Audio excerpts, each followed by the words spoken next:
If you're planning to immigrate to Nova Scotia, this is the most important question you need to answer. These are the two main pathways to permanent residence, but they are completely different. And choosing the wrong one can waste months or even years of your time. So, in this video, I'm giving you the ultimate 2025 comparison. We'll cut through the confusion and break down exactly what you need to know. I'll cover the core differences between the programs, a head to head comparison of their requirements, and most importantly, a clear profile based guide to help you figure out which program is the right fit for you. By the end of this video, you'll have a clear action plan for your journey to Nova Scotia. Let's get started. Hi, if you're new to my channel, I'm Bella. I'm a regulated Canadian immigration consultant. My job is to help aspiring immigrants like you develop a personalized strategy that makes your journey to Canada as simple and stress-free as possible.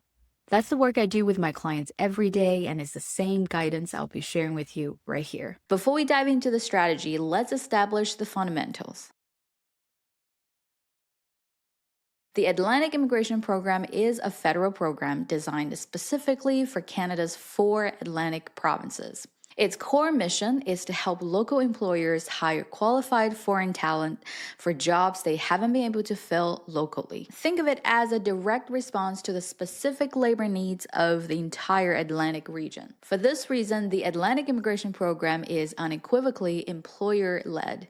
You can't simply apply to AIP on your own. Your journey begins and ends with a valid job offer from a special type of employer known as a designated employer.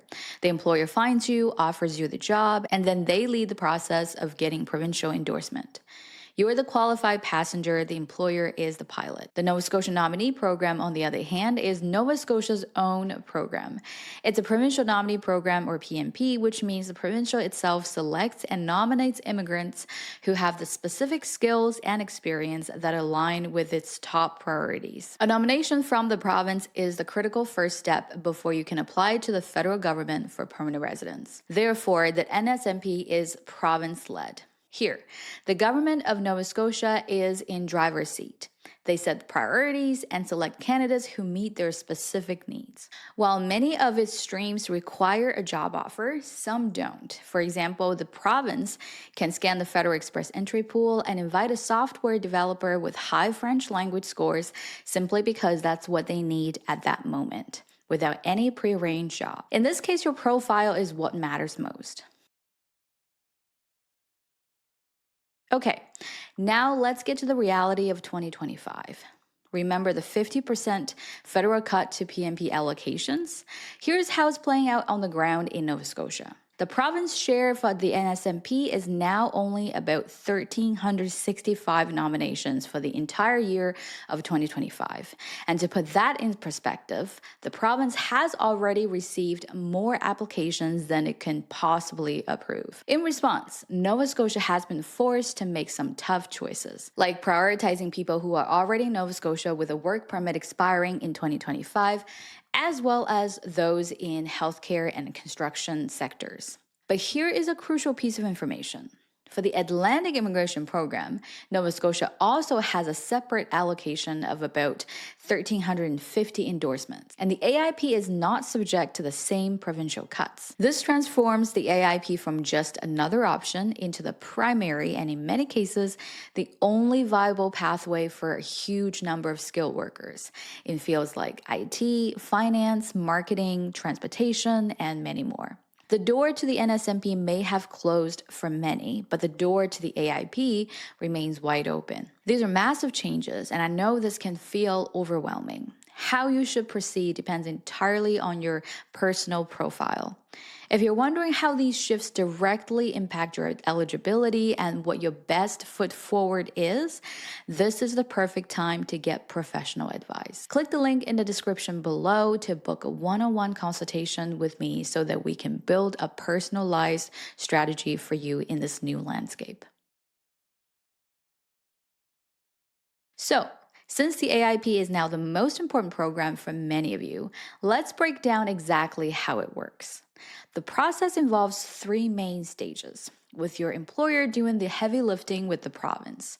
First, the employer must become designated by the province. Second, once they offer you a job, they apply for a provincial endorsement for you and that specific position.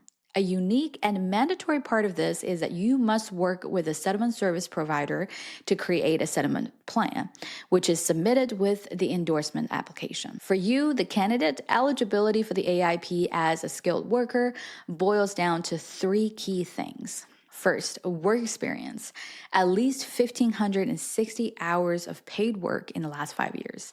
This can be in a wide range of occupations, from managerial roles in Tier 0 down to intermediate roles in Tier 4. 2. Education, a Canadian high school diploma or equivalent for most jobs, and that's Tier 2, 3, and 4, or 1-year post-secondary credential for managerial and professional jobs, which are Tier 0 and 1. 3. Language, a Canadian language benchmark or CLB of 5 for most skilled jobs, and a very accessible CLB 4 for Tier 4 occupations. For international graduates, the AIP has one incredible advantage.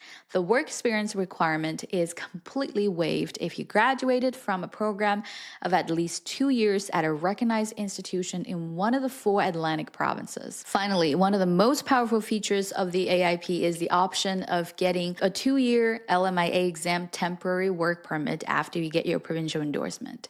This means that you can move to Nova Scotia and start working for your employer while you wait for your permanent resident application to be processed. This is a massive advantage. Hi, if you've got any value from this video so far, don't forget to hit the like and subscribe buttons. It will really help push my content to more people in your situation. And feel free to leave a comments or questions down below. As I mentioned, the NSNP is now highly targeted, but it's still important to know the streams.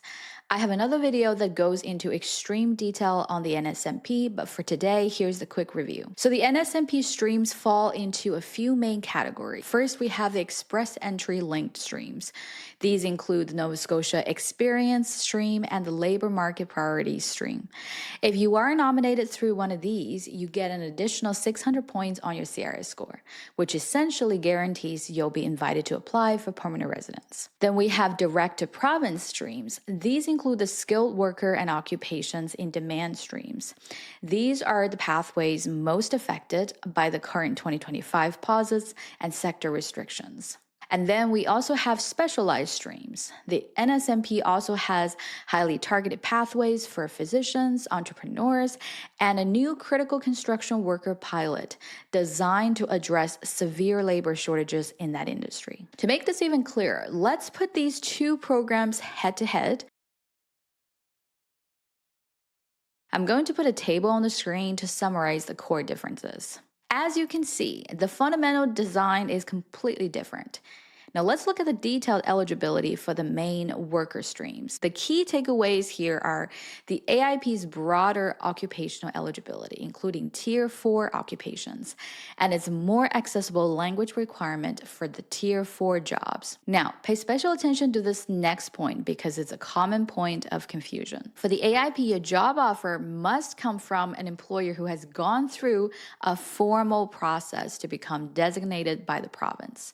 For the NSNP, on the other hand, the job offer just needs to be from an eligible employer, meaning a legitimate business in good standing in Nova Scotia. This means if you get a job offer, the very first question you need to ask is my employer AIP designated?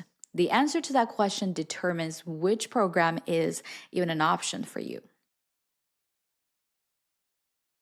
All right, so let's now translate all of this into direct advice. Based on your profile, which path should you focus on? Let's run through some common scenarios. Scenario number 1, you have a high express entry CRS score, say above 450, but no job offer. Your best bet is the NSNP's Labor Market Priorities stream. You don't need a job offer, but you do need a strong profile that might get picked in a targeted draw. Scenario 2, you have a job offer from a non-designated employer.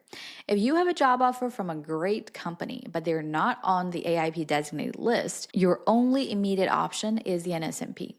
The AIP is off the table unless you can convince your employer to become designated. Scenario 3, your work experience is in Tier 4, for example, a truck driver or a personal care aide, the AIP is an excellent fit because it specifically includes Tier 4 occupations and has a very accessible language requirement of just CLB4. The NSNP's occupations in demand stream is much more limited to specific jobs. Scenario 4. You work in the food and accommodation sector. For 2025, the AIP is likely your only option.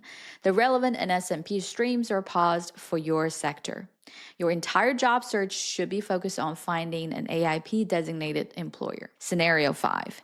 You want to start working in Nova Scotia as soon as possible. The AIP is the clear winner because of that LMIA exempt temporary work permit option. It's the fastest way to get boots on the ground and start earning an income. See, in these scenarios, you probably have a better idea of where you fit, but your profile is unique. To confirm you're on the right track and to start building a powerful application for the correct program, book a consultation with me using the link below. Let's make sure your strategy is perfectly aligned with your goals.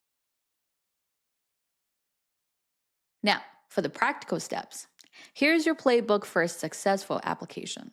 First, the AIP job hunt. Your first step is to get the official list of designated employers from the Nova Scotia government website, and this is your target list. Step 2, do not mass email every company on that list. This does not work. Instead, use that list to conduct targeted research on LinkedIn and job boards like explorecareers.novascotia.ca for actual advertised vacancies that match your skills. Step 3, if you get an offer from a non-designated employer, pitch them on becoming designated. Tell them it's free for them and is streamlined, LMIA exempt way to hire you. Next, the NSNP job hunt. For the NSNP in 2025, your search must be laser focused on the priority sectors, healthcare and construction. Target major employers like Nova Scotia Health Authority directly. Finally, crafting your application. Your resume must be in the Canadian style. That means maximum 2 pages, no photo, no personal data like your age or marital status, and a focus on quantifiable achievements using action verbs, not just a list of your job duties. Use settlement service organizations like ISANS or Nova Scotia Works. They offer free help with resume writing and interview prep, and their services are invaluable. A smart question we get all the time is, can you apply to both programs at once? The answer is generally yes. You can and you should. The AIP and NSNP are separate systems. You can absolutely have an active profile in the Express Entry pool, hoping for an NSNP invitation, while at the same time, you're actively job searching and applying for roles with AIP designated employers. The dual strategy creates multiple opportunities and provides a valuable backup plan. You're maximizing your chances of success. Of course, you can only move forward with one final application for permanent residence. So if you get invitations from both, you will have to make a choice. So let's bring it all together. The Canadian immigration landscape is shifting, and the 2025 changes have reshaped the path to Nova Scotia. The provincial nominee program, the NSNP, has become a highly competitive, targeted program focused almost exclusively on healthcare and construction. The main takeaway is this. For the majority of skilled workers looking to move to Nova Scotia this year, the Atlantic Immigration Program has emerged as the most stable, accessible, and strategically important pathway. Separate allocation, broad eligibility, and faster work permit option make it the critical tool in this new environment. Navigating these changes require a clear strategy and a perfect application, so don't leave your future to chance. If you're serious about making Nova Scotia your home, our team is here to help you build the strongest possible case. Use the link in the description to book your consultation with me today. It only needs to start with a simple conversation. If you've made it this far to the video, thank you so much for your support. And if you get any value from this video, don't forget to hit that like and subscribe buttons because it will really help push my content to more people in your situation. And if you feel like this video would be helpful for somebody else, by all means share it. And if you have any comments or experience you would like to share, feel free to leave them in the comments below. Thanks for watching. See you in my next video.